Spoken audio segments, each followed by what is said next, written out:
پاس مسئلہ پوچھنے کے لیے کچھ لوگ آ گئے تو 4-5 سال کا بچہ بھی تھا جس کے والد نے غصے میں اپنی بیوی کو 3 طلاقیں دی تھی.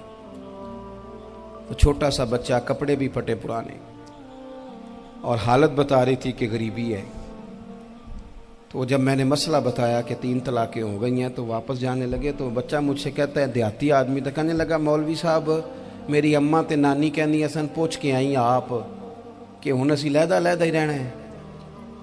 تو اس بچے کی نونہال کی وہ کیفیت دیکھی تو میں رو پڑا. میں نے کہا یار یہ بچہ بیچارہ ماں باپ کے ہوتے ہوئے یہ یتیموں جیسی زندگی گزارے گا کیونکہ باپ نے طلاق دے دی. کس طرح مسائل نہیں بتائے لوگوں کو، تعلیم سے آگاہی نہیں کیا.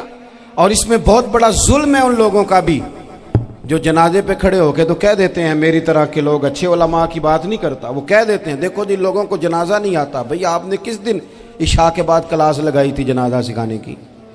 یہ تو آپ نے کہہ دیا لوگوں کو قرآن جی ٹھیک نہیں آتا. تو یہاں تو بیچاری بیبیاں جن کو صحیح پڑھنا نہیں آتا وہ مشن بنا لیتی ہیں کہ میں نے اتنے 100 کو قرآن پاک پڑھانا ہے، بیوہ ہو گئی ہوں، طلاق یافتہ ہو گئی ہوں، ساری زندگی قرآن پڑھاؤں گی. ہم کیوں یہ مشن نہیں بناتے؟ کیوں اس طرف سفر نہیں کرتے؟ ایک تو دینی معلومات میں، دینی علوم میں اپنے آپ کو لگائیں اور ذوق پیدا کریں کہ جو چیزیں مجھے نہیں آتی میں نے وہ سیکھنی ہے، جو معاملات مجھے نہیں آتے میں نے ان کی طرف سفر کرنا ہے. ایک تو اپنا یہ مزاج بنائیں. اور جب آپ دینی علوم سیکھتے ہیں تو پتہ ہے کون سا منظر قائم ہوتا ہے؟ منظر وہ بنتا ہے کہ حضرت ابو ہریرہ بھی دین سیکھا کرتے تھے، حضرت عبداللہ ابن عمر بھی اصحاب صفہ میں رہا کرتے تھے، حضرت انس بن مالک بھی رہا کرتے تھے. اور ایسا منظر بنتا ہے کہ حضرت سیدہ خدیجہ الکبریٰ رضی اللہ تعالیٰ عنہ فرماتی ہیں سیدہ فاطمہ حضور کی گود میں بیٹھی ہوتی تھی اور نبی پاک سے باتیں پوچھتی تھی اور حضور انہیں بتا رہے ہوتے تھے. سیدہ عائشہ حضور سے دین کی باتیں پوچھتی. چوتھا حصہ ہماری فقہ کے اصول حضرت فاطمہ کی، حضرت عائشہ صدیقہ کی مرویات پر مبنی ہیں. اگر ہماری بچیاں چھوڑ دیں ڈائجسٹ پڑھنا، چھوڑ دیں ادھر ادھر کی مووی دیکھنا اور وہ کتاب و سنت پر آ جائیں تو بہت سارے مسائل ایسے ہیں جو الجھنے سے پہلے ہی سلجھے ہوئے ہوں. دینی تعلیم کا مزاج اور ذوق. اور دوسری آیہ کریمہ میں نے تلاوت کی، اللہ کریم نے قرآن مجید میں فرمایا یا ایھا الذین آمنوا قوا انفسکم واہلیکم نارا، اے ایمان والو خود بھی دوزخ کی آگ سے بچو اور اپنے گھر والوں کو بھی بچاؤ. او والد، وہ ماں جو بچوں کو بھوک سے بچانے کے لیے محنت کرتی ہے، ان کو مایوسی سے بہت سارے ماں باپ ایسے ہوتے ہیں جن کے پاس کپڑے لینے کے پیسے نہیں ہوتے عید پہ. کیوں؟ اذان شروع ہوگی جی، اذان سنیں جی. عزیز بھائی، جس طرح ہم اپنے بچوں کو دیکھیں، بہت سارے ماں باپ کے پاس گنجائش نہیں ہوتی، لیکن اس نیت سے کہ بچوں کے دل ٹوٹ جائیں گے، عید پہ کیسے گزارا کریں گے، مشکل سے بھی کپڑے خرید کے دیتے. اس طرح ہم اپنے بچوں کو بھوک سے، پیاس سے، مایوسی سے بچاتے ہیں. اس طرح ہمارے رب نے ہمارے ذمے لگایا ہے کہ تم اپنے بچوں کو کوشش کرو دوزخ کی آگ سے بچانے کی. حضرت عمر فاروق رضی اللہ تعالیٰ عنہ نے عرض کیا تھا یا رسول اللہ صلی اللہ تعالیٰ علیہ وسلم، اس آیہ کریمہ کا معنی کیا ہے؟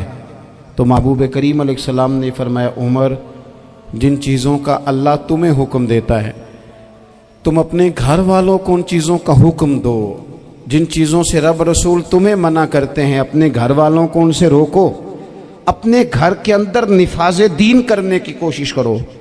میرے بھائی، بہت زیادہ آزمائش ہے ہمارے گھروں میں، بے چینیاں ہیں، اضطراب ہے، بچوں میں سختی ہے، بہن بھائی ایک دوسرے کے ساتھ لڑتے ہیں، مزاجوں میں تلخی آ گئی. کیوں بھلا؟ اس لیے کہ ماں باپ کو جو بہترین کردار اور جو حسین طریقہ گھر میں اپنانا چاہیے تھا، بچے تقریر باہر سے سنتے ہیں لیکن وہ فالو اپنے ماں باپ کو کرتے ہیں. اگر ماں باپ میں حوصلہ ہو، صبر ہو، اطمینان ہو، خودداری ہو، تھوڑے پر گزارا کرنے کا مزاج ہو. دیکھیں نا، آج ڈپریشن ہے، ٹینشن ہے، پینکس اٹیکس ہیں، بڑی ساری چیزیں آ گئی ہیں. کیوں بھلا؟ صبر نہیں، تحمل نہیں، بردباری نہیں. آزمائے. ایک دن ایک بچہ میرے پاس آ گیا مدرسے کا اور آ کے وہ رونے لگا. میرے گھر والے کہنے لگے کھانا چھوڑ دیں، پہلے اس کی بات سن لے۔ میں نے کہا پتر کیا ہوا، کسی نے مارا ہے کسی استاد نے؟ کہنے لگے نہیں حضرت، گھر فون کیا تھا تو میری اماں اور ابا کی لڑائی ہو رہی ہے۔ بچہ کانپ رہا ہے، ٹانگیں کانپ رہی ہیں۔ میں نے کہا کیا ہو کیا گیا تمہیں پتر، لڑائی ہو رہی ہے تو گھروں میں ہو ہی جاتی ہے۔ کہنے لگے نہیں آپ کو پتہ نہیں، وہ بڑا سخت لڑتے ہیں۔ میرے والد جب میری والدہ کو مارنے کے لیے آگے بڑھتے ہیں تو ہم سارے چارپائیوں کے نیچے چھپ جاتے ہیں، ہمیں خوف آتا ہے، وہ منظر خطرناک ہوتا ہے۔ یہ کون تکلیف دے رہا ہے اپنے بچوں کو؟ یہاں بیٹھے ہمارے ہاں میلوں دور رہتے تھے اس کے گھر والے، تو وہ تکلیف میں تھا، تو گھر میں کیا کیفیت ہوگی؟ اگر حوصلہ ہو، صبر ہو، قناعت ہو، اللہ کے دیے ہوئے تھوڑے رزق پر ہمیں راضی رہنا آتا ہو، ہمارے گھروں میں سکون آئے، اطمینان آئے، ہم جو زندگی بڑی خوشی خوشی گزار سکتے ہیں۔ ہمارے مزاجوں کا لالچ، ہماری طبیعتوں کی بے راہ روی، ہماری جھوٹی انا کا بت، ان ساری چیزوں کو ختم کر دیتا ہے۔ اپنی زندگی کے اندر اگر ہم وہ کردار اپنے بچوں کو دیں جس کردار میں موبائل بھی ہو، جس میں گاڑی بھی ہو، جس میں پیسے بھی لا کے ابا دراز میں رکھتا ہو، لیکن والد کا گھر میں مصلی بھی موجود ہو، اس کی کوئی تسبیح بھی ہو، وہ یہ بھی کہتا ہو کہ خدا نے اپنے فضل سے آج 5,000 دیا ہے تو اس میں 1,000 غریبوں کا بھی ہے، اس میں تھوڑا سا میں نے اللہ کی رضا کے لیے بھی رکھا ہے۔ اگر کوئی مشکل آ جائے تو وہ باپ اور ماں کو صبر کرتا ہوا دیکھتے ہوں، اگر ایک باپ کر بات کرے تو دوسرا برداشت کرتا ہو۔ خدا را اپنی اولادوں کو اس اذیت کا شکار نہ کرو۔ اپنے گھروں کے اندر وہ خودداری، وہ پیار، وہ وقار، وہ محبت، وہ انداز۔ آپ تھکے ہوئے ہیں کوئی شک نہیں، آپ بہت سارے مسائل کا باہر شکار ہوں گے کوئی شک نہیں، لیکن آپ باہر سے تھک کے آئے ہیں، اور اگر آپ باہر اپنی فیکٹری کے مالک ہیں اور دفتر کے بڑے ہیں تو گھر میں بھی تو آپ بڑے ہیں نا۔ آپ کی ماں بھی تو انتظار کر رہی ہے، اس نے بھی تو دکھڑا سنانا ہے نا آپ کو۔ آپ یہ دیکھیے کہ آپ کے بچے بھی تو انتظار کر رہے ہیں، وہ چاہتے ہیں کہ ابا آ کے بیٹھیں تو ہم ان کے سینے پہ چڑھ کے تھوڑا کھیلیں۔ آپ کی اہلیہ منتظر ہیں، کچھ باتیں بیوی کسی اور سے نہیں کہہ سکتی، صرف اپنے شوہر سے کہتی ہے، لیکن وہ تو آتے ہی جلال میں آ گئے صاحب، وہ کہنے لگے تو بڑی نالائق ہے، میں تھکا ماندہ آیا ہوں اور تو نے مجھے کہانی سنا دی ہے۔ وہ اس خاتون سے شدت کے ساتھ پیش آنے لگے۔